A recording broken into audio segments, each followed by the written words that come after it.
That day, it was drizzling, that cold drizzle that seems to drip straight into your bones. I came with 2 heavy grocery bags, bread, milk, a piece of meat on sale, the same things I'd always bought since Michael was little. My son. The boy I raised alone, sewing in the wee hours of the morning and saving what I could. But that afternoon, when I arrived at the door of the house I'd helped build, my key wouldn't turn. I tried once, twice, and nothing. I looked around, confused, thinking maybe I'd picked up the wrong key. Then the door opened. Not because I'd managed to unlock it, but because he appeared, dry, cold, and said, "This isn't your home anymore, Mom." What I felt in that moment has no name. It wasn't just pain. It was humiliation. It was the knowledge that I had become a burden, a hindrance, someone who got in the way. Michael didn't yell. He didn't curse. But every word he said was a silent slap. Go find another place. You can't stay here anymore. As if I were an inconvenient visitor. As if I hadn't spent sleepless nights paying for every brick in that house. As if I hadn't bled for love. He wasn't alone. His wife, Emily, was watching me from the corner of her eye, pretending to play with her phone. She'd never really liked me, but now she was smiling inside. I could see it. The kind of smile that comes when the war ends and her side wins. But I hadn't lost yet. They just thought they had. Because that day, even though the door key wasn't working, I carried another key. One no one imagined. One that could change everything. But before I tell you what happened, you need to understand who Michael is. And why he treated me this way. Michael was a good son. Until he was 25. Hardworking, respectful, he called me my queen. I cried when I heard that.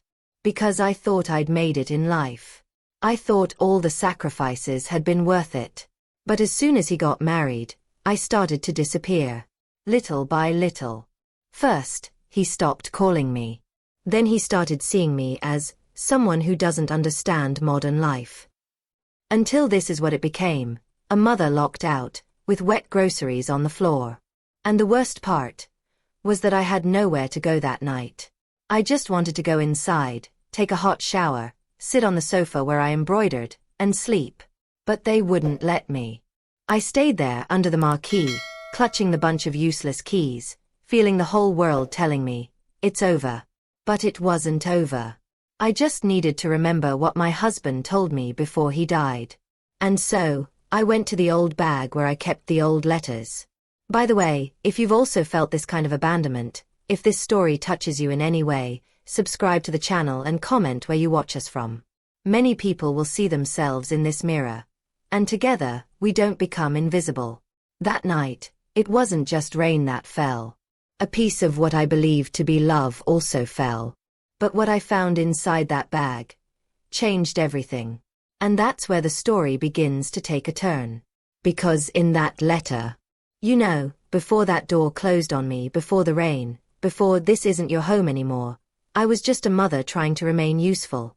My name is Edna, I'm 73, and if you saw my life from the outside, you might say it was too simple. A routine without glamour, without big events. But within it was love, that quiet love that needs no audience. I was a seamstress for over 40 years. I started mending pants for neighbors, then moved on to making school uniforms and graduation dresses. My studio was the kitchen table, between the coffee pot and the colorful threads I kept in glass jars. My husband, Thomas, left us early. A heart attack at 51. Just when life seemed to be starting to smile on us. It was just me and Michael. He was 16 when his father died. I remember at the wake, he held my hand so tightly it hurt. He said, "I'm the one taking care of you now, Mom." That became my fuel. I had no time to grieve. I had to work, pay the bills, keep that boy in school, and nurture his dream of becoming someone. It wasn't about comfort. It was about maintaining dignity. I woke up before dawn to make him breakfast. Some days all I could manage was a piece of bread with butter and a glass of milk, but I always included a note, "I love you. It'll be okay." I never missed a note, even when everything else was missing. Michael was intelligent, curious, full of life. But time has a cruel habit of turning what was once sweet into something distant. As he grew older, he began to think all of this was normal. That the clean stove, the ironed clothes, the unconditional support, were obligations. He didn't know what went on behind the scenes. He didn't know there were days I skipped dinner so he could bring his lunch to school. That I used customers' leftover fabric to make my own clothes. He never saw the nights I sewed until my eyes burned. But I did. I saw him sleeping peacefully, and that was enough for me. I thought I was doing the right thing. That eventually he would realize. But what life teaches often comes too late. Even as an adult, when he got a job and bought his first car, I was still the mother who cooked his favorite beans, who hued the hems of his new pants, who babysat the grandchildren when he and Emily wanted some alone time. I thought I was being present. But in reality, I was being erased. Little by little, I stopped being a presence and became a silent burden. Like a plant in the corner of the room. It's there, but no one waters it. No one notices when it wilts. There's one thing no one tells you about getting older. It's not your body that hurts the most, it's the silence. The feeling of no longer being consulted, not even remembered. And when you try to make yourself useful, that look comes. The look of someone who tolerates you, not someone who loves you. Michael started looking at me like that. And I pretended not to see. Because admitting it was admitting that everything I gave maybe was for nothing. But that night, standing before the locked door, I couldn't pretend any longer. Memories came flooding back. I stood there wet, with my bags on the floor, and I saw myself 20 years ago, sweeping the same porch, with little Michael running around me. The same place, but everything was different. The house was the same. The sun was gone. And there, faced with that emptiness, the hidden truth of my entire life became clear. I had given so much of myself, I forgot to keep a little of myself for myself. But that letter. That damned letter forgotten inside the old bag, with Thomas's name in the signature. It was more than a memory. It was a key. Not just to what would come next, but to everything I believed was lost. Because inside it was more than words. It contained a revelation. A decision he made before he died. A truth kept silent for years, but now could change everything. And in that moment, standing there with cold hands and a weary soul, I knew I wasn't completely alone. I still had a chance. Not just to take back what was mine, but to begin my own journey anew. I didn't notice right away. These things never come with a clear warning, they never come knocking. The transformation is silent, almost imperceptible. At first, it was just the way Michael would interrupt me when I spoke. I'd be telling him something about his childhood, a fond memory, and he'd say, "Oh, Mom, this again?" I'd smile awkwardly, say, "Sorry, son," and fall silent. It was as if, suddenly, my memory had lost its value. As if what I held dearly, he saw as a burden. And I, who always thought the past united us, began to feel like a piece out of place. Then came the glances. Those quick, impatient glances that say everything without saying anything. I'd grab the TV remote, and he'd sigh deeply. I'd ask if I could call his cousin, and he'd respond with, "What for, Mom?" I began to choose what to say. And, over time, I stopped saying almost everything. I found myself walking around the house in silence, almost on tiptoe, trying not to disturb anyone. I washed the dishes slowly, folded the dish towels as if it were my only worthy task, and hid my pain in the small details, like hiding letters no one wants to read anymore. But the truth is, I wasn't his mother anymore. I was the lady who shared the same roof, whom they kept there out of habit, perhaps out of guilt, or simply because they hadn't yet had the courage to send me away. Emily, then, didn't even hide it. One day at dinner as I was serving rice, she looked at Michael and said, "Your mother will live to be 90. And we're just going to be stuck with this forever." I stopped mid-motion, the ladle poised in midair. I waited for him to say something, to defend me, to at least change the subject. But he just chewed in silence. And that was worse than any words. From that moment on, something inside me began to crumble. But it wasn't a sudden fall. It was a slow erosion. A loss of space, of importance, of name. I became she in conversations. Has she eaten yet? Is she going out today? Has she gotten involved again? I was there, but it was as if I wasn't. An old piece of furniture, one that no one throws away because it's a hassle, but which disrupts the decor of a new house. That's how I felt. Invisible. Out of place. Unnecessary. And even though I tried to deny it, I knew. I knew they were just waiting for the right chance. That perfect opportunity to say what had been lingering between the lines for a long time. But the sharpest pain didn't come from those loose words or the piercing silences. It came from a specific night, one of those when the house was full, the grandchildren running around, laughter in the living room. I had made a cornmeal and fennel cake, just like the one Michael loved when he was little. I lovingly placed it on the table. And I heard him say, loud enough for me to hear from the kitchen, "My mom still thinks this makes a difference." That sentence echoed in my head like a cracked bell. I didn't cry then, not in that moment. But it was as if the ground had shifted beneath my feet. It was in that moment that I understood. It wasn't about me anymore. It wasn't about the food, the care, the presents. It was about the fact that, for them, I'd already lived enough. And worst of all, as if my life were now just an extension of the past. As if everything I did from now on was worthless. Just the shadow of someone who no longer matters. And it's curious how certain pains make us see more clearly. That day, as I put the cake back in its untouched state on the platter, something inside me shifted. It wasn't anger. It wasn't a desire for revenge. It was something deeper, quieter, a kind of awakening. As if, after so long forgotten, I was beginning to remember myself. And that has an impact no one expects. Because when a woman discovers she's being discarded, she also discovers she can decide where she goes. And that's precisely why that night, I began to see everything with new eyes. The house. The objects. The conversations. Every detail hid a hidden truth. A clue to what I needed to do. Because, deep down I already knew. I knew there was a story behind that letter. A story that could change everything.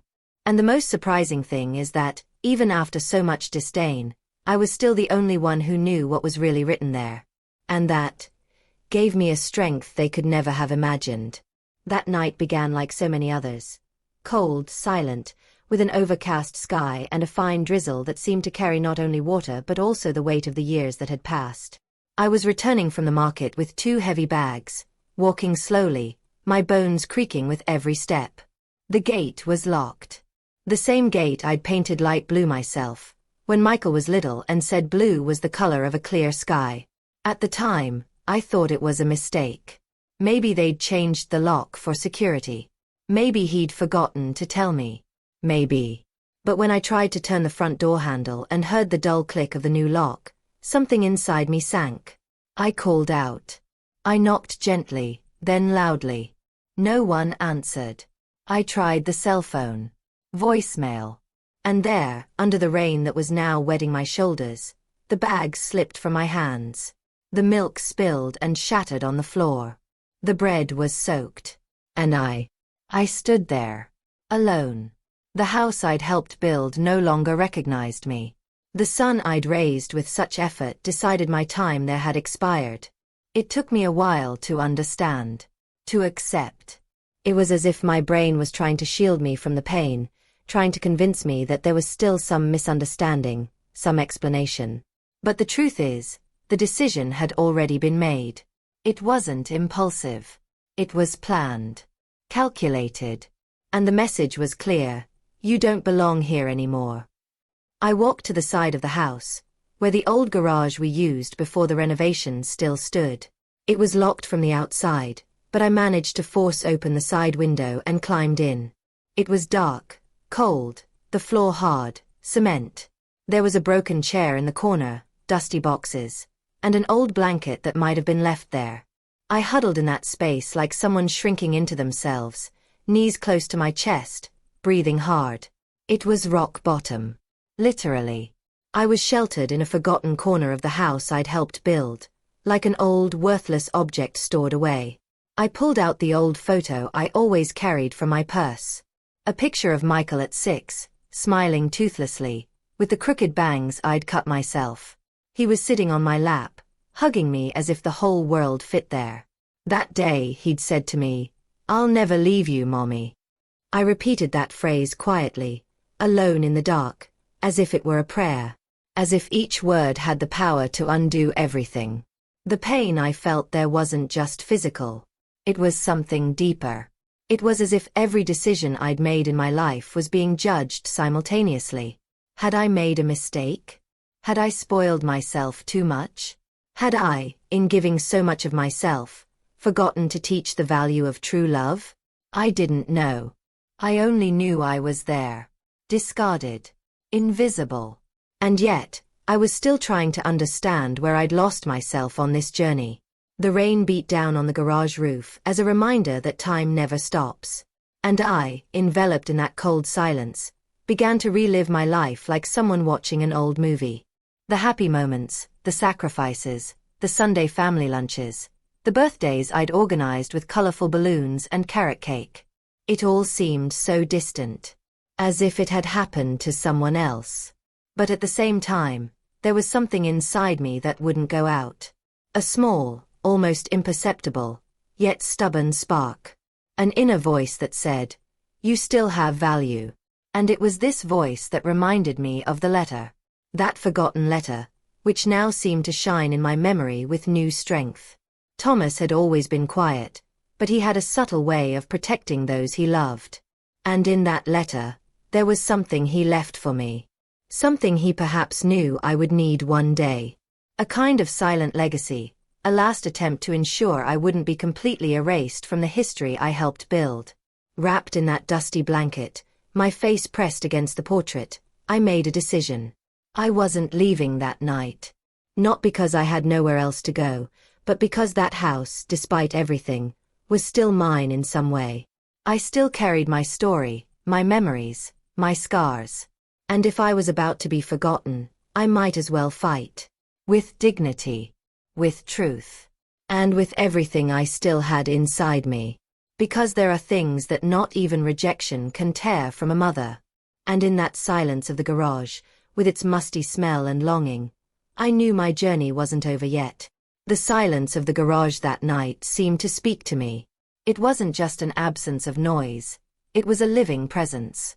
A kind of silence that brings back hidden memories, old words, promises made quietly. I lay there, wrapped in that rough blanket, hugging the portrait, staring at the ceiling as if it could restore some sense of purpose to me. That's when I remembered the bag.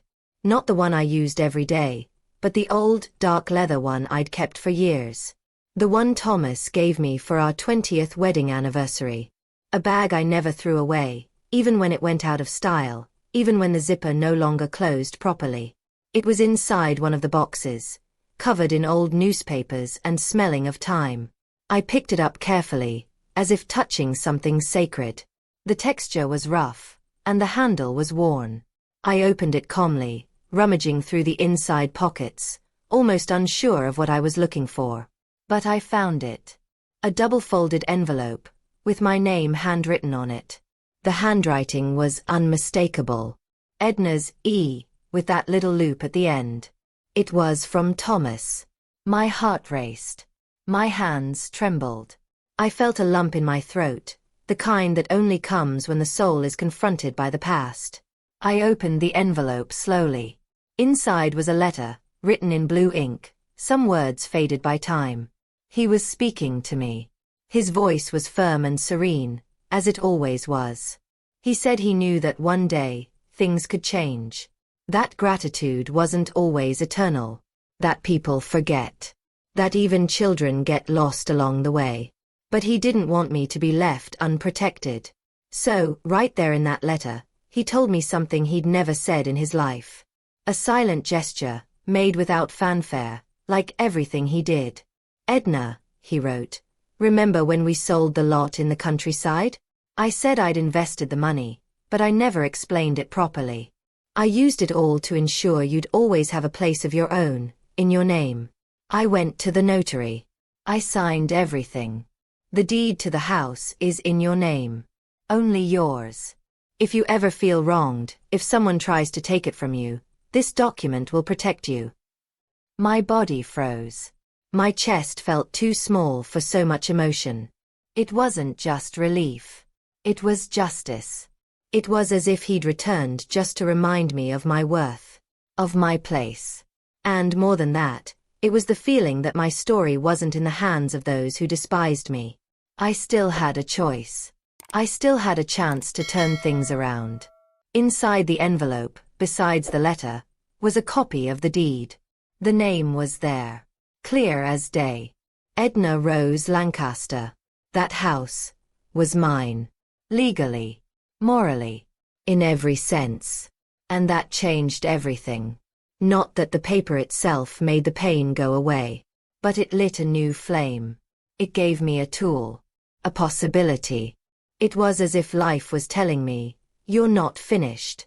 You can still decide. And that realization changes everything. Your mindset changes. Your attitude changes. The way you see others, and yourself, changes completely. Because, until then, I'd felt powerless. Just a forgotten lady, having to accept whatever came her way. But with that letter in my hands, I was no longer a supporting character in my own story. I had a voice again. And not a voice of confrontation. It was a real voice. Of someone who, even in silence, knew exactly what she was doing.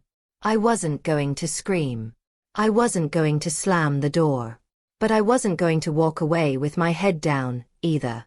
The decision was no longer in Michael's hands. Nor Emily's. And, in a way, it never had been. They just didn't know it. Because anyone who truly builds something, anyone who carries an entire family on their shoulders, has roots. And roots can't be torn out with cold words or locked doors. They endure. Even when everything else falls apart. That night, I didn't sleep. I sat with the letter on my lap, rereading each line like someone deciphering an ancient map. It was as if I were seeing, for the first time, behind the scenes of my own life. Everything I had ignored for so long now made sense. Thomas's words had an impact that transcended time. He knew. He foresaw. And I was finally beginning to understand. It wasn't just about the document. It was about awareness. About the transformation that happens when we realize we're not in this world to be discarded. That there's value in who we are, even when others no longer see it. And that's priceless. No one can take that away. And, with that letter in hand, I began to plan. Not with anger. With strategy. Because some victories don't come with shouting. They come in the silence of someone who knows exactly where they stand. With the document in my hands, something inside me changed. It wasn't immediate, nor spectacular. It was as if a heavy curtain had been pulled back from my soul. I stared at that paper for long minutes, as if it were telling me things that weren't even written. It was confirmation of what I'd never dared to fully believe. That someone had thought of me. That someone back then had cared about leaving me more than just memories. They left me a shield. A silent weapon. A doorway back. Seeing my full name on the deed to that house was like hearing, after years, someone say out loud, "You belong." It wasn't just an address. It was a piece of my story, a stage for my struggles, where every wall echoed what I had been. And now, that piece of paper gave me back my right to exist with dignity within the space I had helped build. It was more than justice. It was reparation. I sat right there, on the edge of the box where I'd found the bag, and allowed myself to cry. But it wasn't the cry of humiliation or the raw pain of rejection. It was a different kind of tear. It was pure emotion. It was as if a part of me that had been dormant for years was finally awakening. I said softly, as if responding to Thomas himself, "Thank you." You knew. You protected me. And in that moment, I understood something even more profound. I wasn't forgotten. I was being tested. Life, with its twists and turns, had presented me with the greatest test of my journey, remembering who I am when everyone else seems to have forgotten. And now, right there in front of me, was the answer. The hidden truth that changes the game. The thing no one expected. Not even Michael. What they thought was an end was merely a turning point. Because when a woman who's been erased discovers she still has value, she doesn't come back the same. She comes back whole. Stronger. With a different attitude. With a different outlook. I was no longer the silent mother who accepted everything to avoid conflict. I was the true mistress of the house. And, more than that, I was the master of my own story. But it's curious how other people's perceptions don't change along with ours. They still saw me as the old woman who needed to go. The uncomfortable presence. The one who no longer fit into the lifestyle they'd built. But I no longer needed their approval. I had something more powerful, awareness. And that has a far greater impact than any speech. That morning, I made a promise to myself. I wouldn't take revenge. Because revenge comes from those who still want to return the pain in kind. And I already had a different mindset. My decision would be strategic. And, above all, silent. Because there's something much more powerful than shouting or banging on the table. It's acting when no one expects it. It's showing that you know what you have in your hands, even if no one sees. Thomas's letter was the final piece of the puzzle. And with it, everything began to make sense. Emily's looks, Michael's silences, the veiled comments at dinner. They were preparing to erase me, but I was already one step ahead. And this didn't come from anger. It came from understanding. From clarity. From recognizing my own worth. I didn't sleep that night. The day dawned with the sky still cloudy, but inside me, the sun was already shining. It was a new beginning, even if nothing had changed on the outside. The transformation was happening within. And that, for me, was enough to keep going. I knew that, from then on, my every move needed to be considered. That the next decision would have to be made wisely, because it wasn't just about me. It was about everything I represented. It was about the hidden truth that had finally come to light. And it was at that moment that I began to prepare for what was to come. Not a scandal. Not an argument. But something bigger. A gesture that would make it clear that my presence wasn't a favor. It was a right. That my place in that house wasn't granted, it was earned. And that, even silent, I was more alive than ever. The next morning, I woke up feeling different. There was no rush in my actions, but there was a firmness.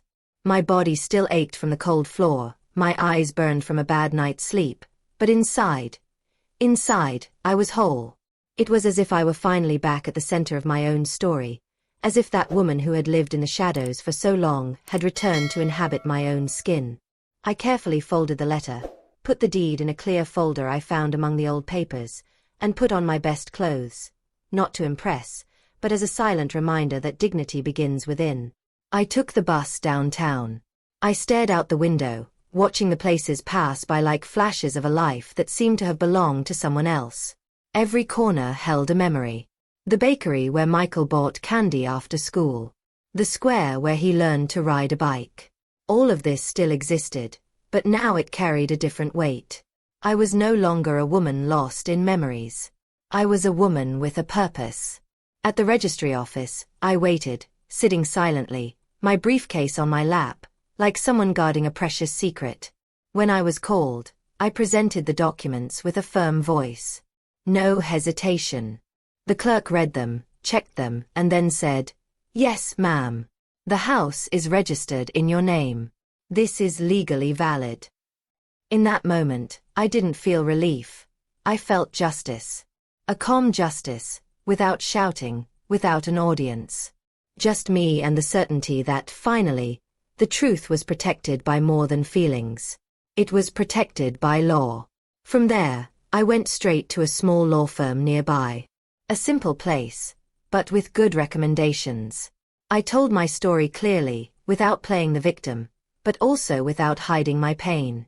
The lawyer, a young and respectful man, listened attentively. When I finished, he looked me in the eye and said, "You have every right to decide what to do. It's all here. It's all up to you." And that sentence resonated with me like a definitive turning point. I was in control. And not because I screamed for it, but because I deserved it. I returned home late in the afternoon, walking slowly, breathing deeply. The sky was still cloudy, but within me, light was already shining. I passed through the gate without saying a word. Emily saw me entering and said nothing. She stood frozen for a moment, perhaps trying to understand the meaning of my calm. Because that was what unsettles those who underestimate you. The serenity of someone who doesn't need to prove anything. I went straight to my room, carefully hung up my clothes, and made some tea. I sat in the armchair by the window and watched the hustle and bustle of the street. For the first time in a long time, the outside world seemed distant. I was with myself. At peace. For the next few days, everything passed in silence. No one brought up the subject. Michael didn't ask me where I'd been or if I needed anything. But he watched me. I felt it. His presence was fraught with doubt. Because something in my posture had changed. It wasn't defiance. It was awareness. I did the same tasks as before. Washing the dishes, tending the plants, sewing old clothes. But there was a different weight to my gestures. Each action came with the tranquility of someone who has finally recognized their own worth. And this is one of the quietest, yet most powerful, transformations anyone can experience. When you realize you no longer need to beg for space where you've always had a right to be. That you no longer need to bend over backward to fit into a place you built with your own hands. When this awareness invades you, everything changes. Not on the outside, but on the inside. And this has an impact no one can pretend not to see. I wasn't there for revenge. I never was. I wanted justice. But the justice of life, the kind that comes when you act wisely and refuse to respond to pain with more pain. It was time to move on with dignity. I knew the next step would require more than courage. It would require discernment. Because sometimes you have to let others see for themselves the damage they've caused. And that often only happens when you refuse to play along. And it was in this atmosphere of silence, full of meaning, that I began to chart my course. It wasn't a far-fetched plan. It was an internal movement. A slow but sure decision. That my life would no longer be lived in the footnotes of other people's stories. I would return to the top of my own page. Because, in the end, it's not about winning a war. It's about not losing yourself in the process. And that I would never allow again. The house routine remained strangely calm after I returned. There was no confrontation, no questions. But the silence that fell was heavy, as if carrying truths no one wanted to say out loud. Michael barely looked at me. Emily pretended I didn't exist. And, even though I still made coffee and watered the plants, it was clear that something had changed. Just not in the way they imagined. I no longer walked hunched over, nor in a hurry. My presence no longer required permission. It simply was. And that, for someone accustomed to seeing me small, was unbearable. As the weeks passed, the signs began to appear. First came the phone calls he'd answer quietly in the hallway. Then came the crumpled papers I'd find in the trash, with bank names and missed deadlines. The fake smiles on video calls with coworkers gave way to long silences in front of the screen. Until one morning, I heard him say on the phone, in a dry, blunt tone, "I understand. Thank you for the opportunity." It was the end. He'd been let go. The company he'd worked for years was cutting costs. And Michael was now just another name off the list. At first, he tried to keep up appearances. He smiled at dinner, saying he was taking the time to breathe, that it was good to have some time to rethink his future. But the mask didn't last long. His expressions began to change. His impatient expression grew. His gaze, once filled with superiority, was now filled with something he tried to hide: insecurity. It wasn't long before Emily began to withdraw as well. First came the absences disguised as commitments. Then came the long, unexplained outings. Until one night, she simply didn't come home. I remained silent. It wasn't my place to comment, but his eyes told me everything. When she finally showed up the next day, she said she needed some time. That she was going to stay at her mother's house for a few days. But the days turned into weeks. And finally, she simply came to pick up some clothes. Their conversations became cold, practical. Nothing there resembled the couple who once looked at me as if I were an obstacle between them and perfect happiness. The neighbors, of course, noticed. And as in any old neighborhood, where everyone knows everyone, the rumors began to circulate. Did Michael lose his job? His wife isn't living with him anymore, is she? They say he's in debt. But it was the phrase uttered by Mrs. Hazel, the neighbor across the street, that echoed in my head for days. Life takes its toll, my son. And it takes interest. She said this as she handed me a cookie sheet, looking at me with a kind of complicity that only those who have experienced it firsthand can understand. And it wasn't a desire to see him suffer, no. I never wished harm on my son.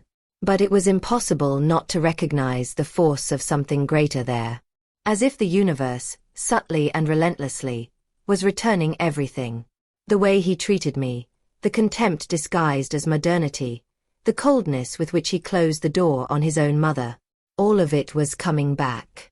Not as punishment, but as a consequence. As a reflection of what he chose to sow. And it's strange to watch someone go through this knowing that, in some way, you were the first victim of that mentality. I saw Michael losing control not only of his finances or his marriage, but of himself. His confidence had evaporated. Words that had once been filled with certainty now came out hesitantly, without direction. It was as if he was finally feeling the weight of being discarded. And maybe that was the only way he could understand what I'd experienced. There was no speech. I didn't need to say anything. The house itself felt different. The space between us transformed. And the silence, which had been uncomfortable before, was now revealing. My every gesture was observed. My every move carried a new meaning. Because inside, even without saying it, everyone knew, the one standing now was me. And the truth is, there are pains that can't be explained with words. They reveal themselves over time. And that's exactly what happened. The masks fell. The truths came to light. And in that silent setting of a house where everything seemed to be falling apart, I remained whole. Because, unlike him, I hadn't built my security on illusion. Mine came from within. From everything I'd experienced, faced, and survived. And now more than ever, I knew. My journey wasn't about proving anything to anyone. It was about honoring the woman I'd become, despite everything. He appeared at the door unannounced. No connection, no message. He just knocked twice, the way he used to when he was little and forgot his school key. I recognized the sound immediately. It was strange how even the simplest gestures carry memories we didn't even know we still harbored. I opened it slowly, and there he was. Michael. Hair disheveled, eyes sunken, an expression that mixed tiredness with regret.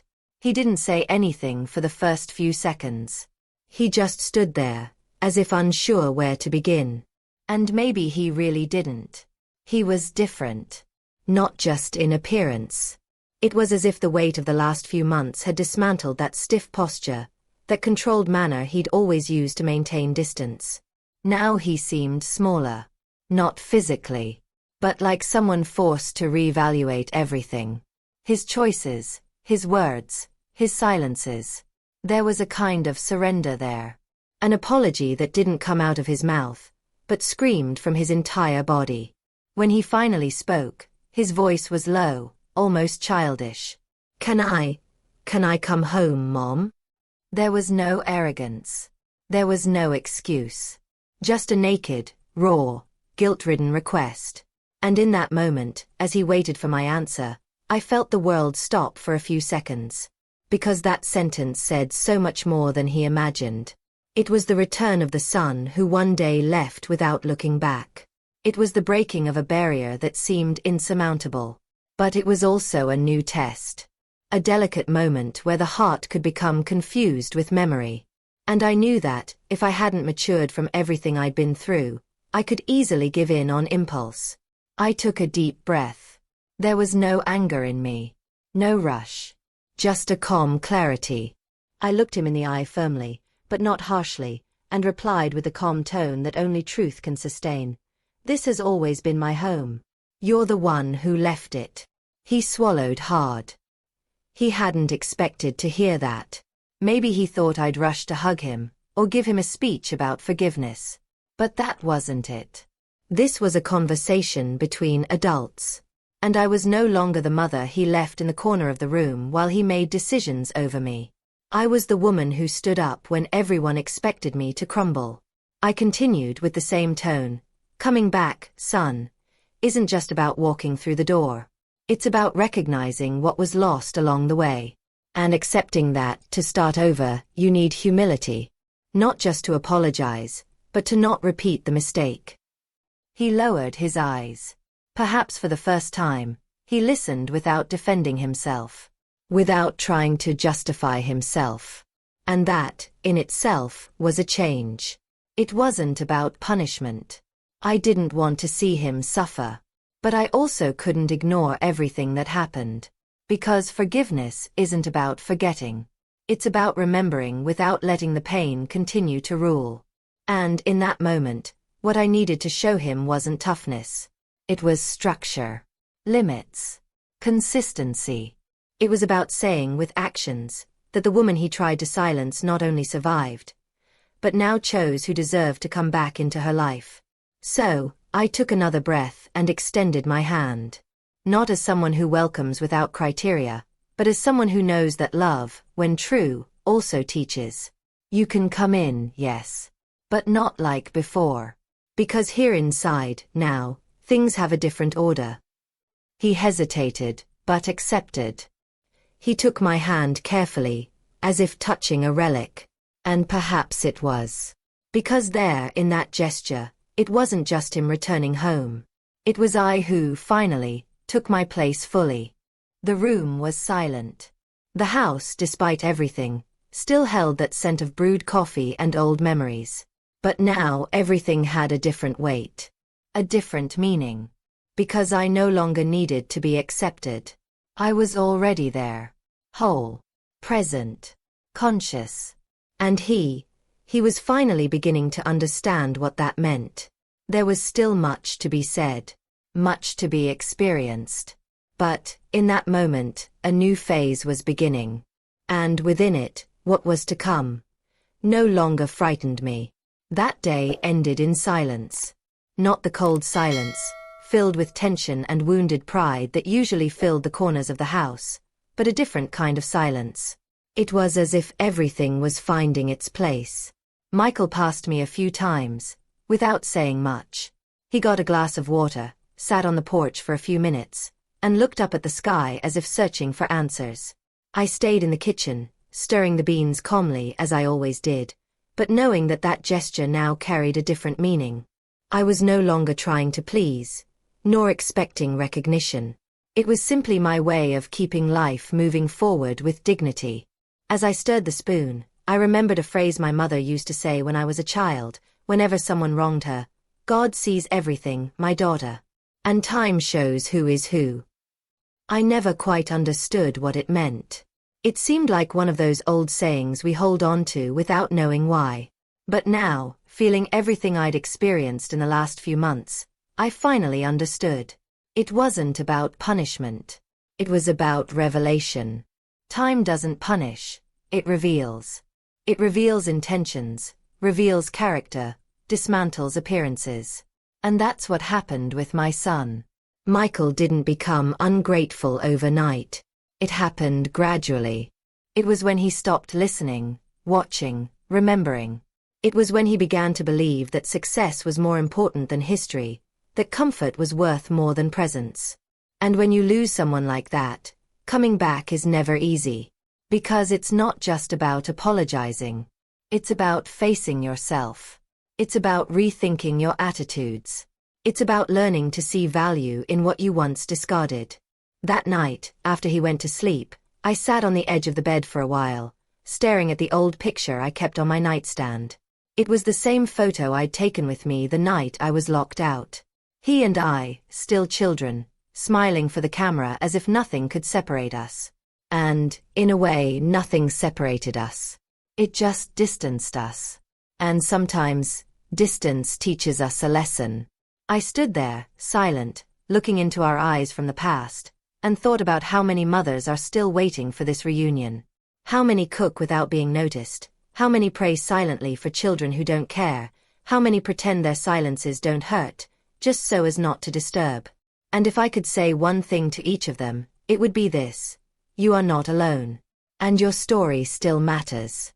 Even if no one tells you. Even if they try to erase it.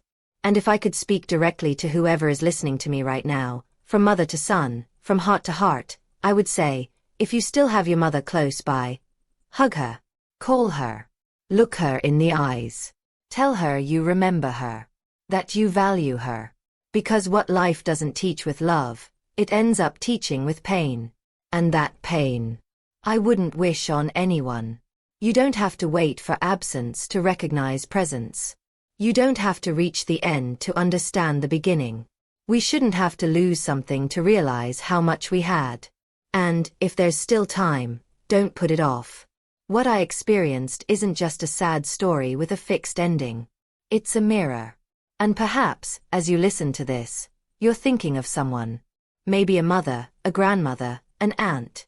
Someone who gave more than they received. Someone who was left behind, without you realizing it. You know, I believe in something greater. I believe there is a force that observes, that welcomes, that corrects.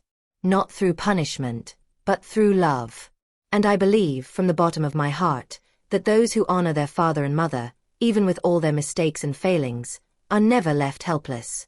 Because it's not just about parents. It's about the bonds that form us. About the gratitude that sustains us. About the awareness that transforms what would otherwise be just blood into a real bond. And that's what remains. More than documents, more than justice, more than pretty words. What remains is what you did with the one who gave you everything without asking for anything. What remains is the memory of how you treated the one who shaped you in silence. Because one day, we will all be memories. And when that day comes, what will really matter is whether you made someone feel loved while there was still time. If you've stuck with me this far, it's because some part of this story touched you in a special way. And that, for me, is worth everything. Because sometimes, all we need is to feel seen, or heard, or even remembered. So, if this content resonated with you, if it brought you reflection or comfort, take the opportunity to subscribe to the channel. There are many stories like this, real lived, that speak to our hearts, and you'll always be welcome here. And if you made it to the end, leave a comment with the phrase, "This message was for me." It's our way of recognizing ourselves among so many people. Of showing that, even in silence, we find each other. Oh, and if this video brought you some connection, some relief, leave a like. This helps YouTube understand that this kind of content makes a difference.